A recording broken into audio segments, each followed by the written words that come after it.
Que la paix, si possible, soit sur vous. En direct de la terre-mère, où plus que jamais je me régénère, avant de repartir frontalement et viscéralement en guerre face aux tenants du système néocolonial que sont les membres du gouvernement français et leurs caniches qui aiment se mettre à quatre pattes ou à plat ventre face au système de prédation de la France-Afrique que vous et moi connaissons. Bonjour à tout le monde, grand merci à celles et ceux qui prennent la peine de nous suivre, de partager pour faire profiter au plus grand nombre notre chronique, notre rendez-vous. Merci également à celles et ceux qui aussi prennent la peine de s'abonner et de cliquer sur le pouce en l'air. Eh bien, j'ai eu cette intuition, je savais qu'aujourd'hui on se retrouverait. Ça ne m'a pas trahi car la nouvelle est bonne et comment ne pas se réjouir. Évidemment, cette nouvelle, c'est la mise en liberté de Kémy Séba. Alors, Kémy Séba a été remise en liberté, hein, ce fut seulement hier, mercredi. C'était ouf de soulagement, si j'ose dire, pas seulement pour les Africains, mais aussi pour la France. Évidemment, dans un contexte où on le sait, les tensions sont palpables entre un certain nombre d'États et de chefs d'État africains et l'élite politique française, mais également, eh bien, une France qui décidément peine à convaincre maintenant dans les pays dits francophones et une France dont l'aura n'est plus aussi lumineuse qu'elle a été durant eh bien, un certain nombre de décennies. Et c'est dans ce contexte que nous apprenions l'interpellation et la garde à vue de Kémy Séba avec des chefs d'accusation qui décidément eh bien, nous laissaient un tout petit peu perplexes. Intelligence avec une puissance étrangère.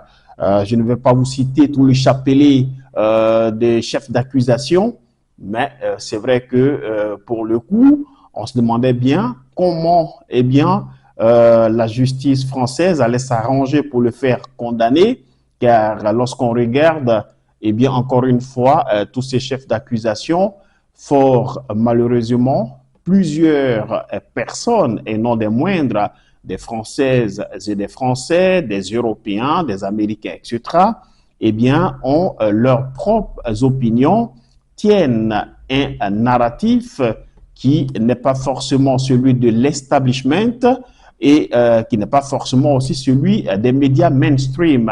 Alors, est-ce qu'il faut mettre toutes ces personnes aux arrêts pour leurs opinions? Ça aurait été assez complexe. Et surtout, lorsqu'on nous a déroulé justement, comment dire, le film de son interpellation. Alors là-dessus, je mets tout cela en parenthèse parce qu'évidemment, n'ayant pas de preuves, je ne peux pas attester de ce que ce fut vraiment le cas. Mais en tous les cas, tels que les événements nous ont été rapportés, on a parlé de brutalité à l'encontre de Kémy Séba. Encore une fois, je mets cela en parenthèse, hein, de brutalité, il aurait été bousculé, plaqué contre le mur, emporté manu militari avant d'être gardé à vue. Bon, alors tout cela est assez rocambolesque, si j'ose dire. Et encore une fois, si on s'en tient au chef d'accusation, évidemment, ça pose un problème. Alors, véritablement, comme à notre habitude, il y a quand même cette question qui nous taraude l'esprit, à savoir, est-ce qu'il fallait le faire? Est-ce qu'il fallait le faire? Est-ce que dans ce contexte, on va dire, où finalement l'aura de la France n'est plus aussi brillante sur le continent africain qu'elle a été durant des décennies, dans ce contexte où la population africaine est majoritairement jeune, qui est hyper connectée, qui sait depuis sa position ce qui se passe à l'échelle de la planète, des Africaines et des Africains qui bougent, qui sont assez informés. Est-ce que dans ce contexte-là, il fallait comment dire, interpeller Kémy Séba, qui, qu'on le veut ou non, est un leader. Je veux dire, aujourd'hui, en ce 21e siècle, franchement, lorsqu'on dresse le chapelet des leaders qui comptent sur le continent africain, mais pas seulement, on peut compter, sinon on compte Kémy Séba. Il y a des millions et des millions de personnes derrière lui. Et surtout, de ce que j'ai compris pour toutes ces personnes qui m'ont écrit, qui ont commenté les chroniques précédentes que nous avons mises en ligne sur notre chaîne, eh bien, encore une fois, Kémy Séba n'est pas un terroriste. Je veux dire, on n'a pas encore entendu ou même vu ou avoir des preuves de ce que Kémy Séba serait l'individu qui fournirait des armes à des terroristes pour s'en prendre aux intérêts français. Kémy Séba, encore une fois, n'a jamais appelé à la violence contre les ressortissants français sur le continent africain, et même il n'a jamais appelé à la violence contre les entreprises françaises implantées sur le continent africain. Il a des idées, certes, qui peuvent ne pas plaire, ça peut se comprendre, mais encore une fois, en termes d'idées, il n'est certainement pas le seul sur cette planète à avoir des idées qui vont dans le sens, justement, de l'indépendance, du développement, de l'autonomisation, etc., etc. On peut penser tout ce qu'on veut, mais voilà. Et puis de l'autre côté, est-ce que le fait de lui reprocher d'avoir des accointances avec la Russie, c'est suffisamment solide pour lui mettre les bâtons dans les roues?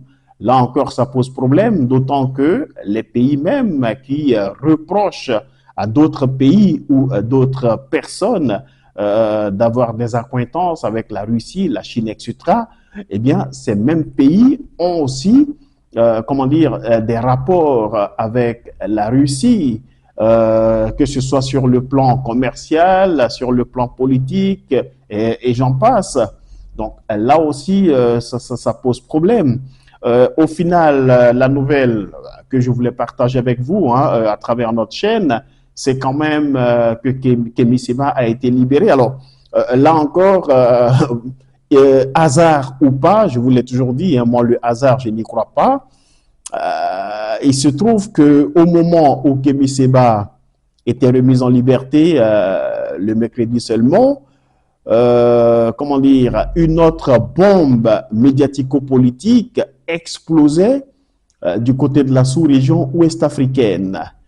Ce fut sur Afomédia, dans l'Infoca, qui recevait dans un entretien exclusif et explosif Koudou Laurent Gbagbo pas mal de révélations.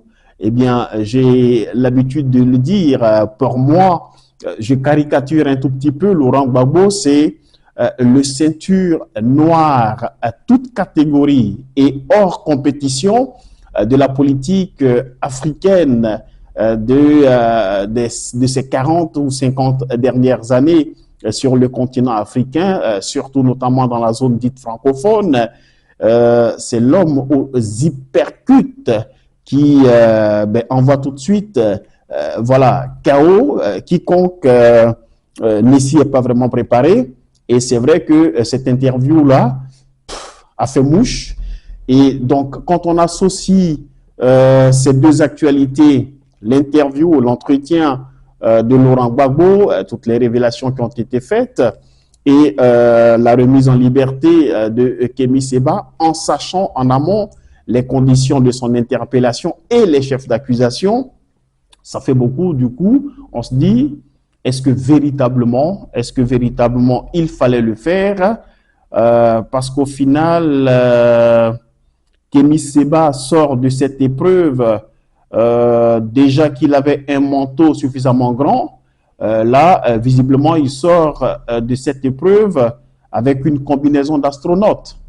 C'est visible à des millions de kilomètres. Alors, on a juste envie de dire tout ça pour ça. Est-ce qu'il fallait le faire encore une fois ou est-ce qu'il fallait l'éviter? Est-ce que tout en souplesse, il n'aurait pas été mieux indiqué, à la limite, de l'expulser du territoire français? C'est le droit des autorités françaises de recevoir qui elles veulent.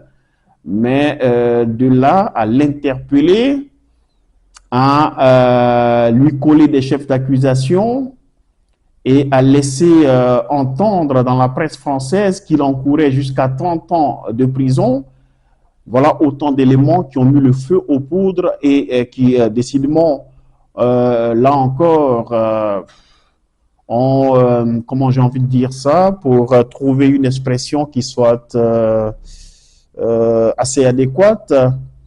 Voilà, je pense que cette actualité de Kémy Séba, finalement, a plombé les Africains. Soyons honnêtes, c'est une actualité qui a plombé les Africains. Et c'est vrai que beaucoup de choses ont été dites.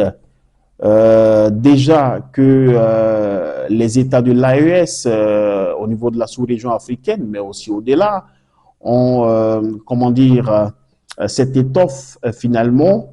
Là aussi, on peut les aimer ou ne pas les aimer. Hein, chacun est libre de faire son choix. Mais c'est vrai que la création de l'AES surplombe aussi bien la CEDEAO que la CEMAC, la Communauté économique des États de l'Afrique centrale et celle des États de l'Afrique de l'Ouest. Alors, avec tout ce qui se dit, lorsqu'on ajoute justement cette actualité de Kémy Séba, je pense que ça fait beaucoup. Et au final, comme qui dirait, tout ça pour ça. Est-ce que c'était utile? Est-ce que c'était nécessaire? Je n'ose pas répondre à cette question. En tous les cas, Kémy Séba est libre. On espère que tout se passe bien. Voilà. Désormais, les Africains comprennent, il était temps d'ailleurs, hein, que finalement, être ensemble, être soudés, former une communauté homogène, c'est être une véritable puissance. Et pour reprendre une expression assez familière, ça va faire mal. Je vous salue.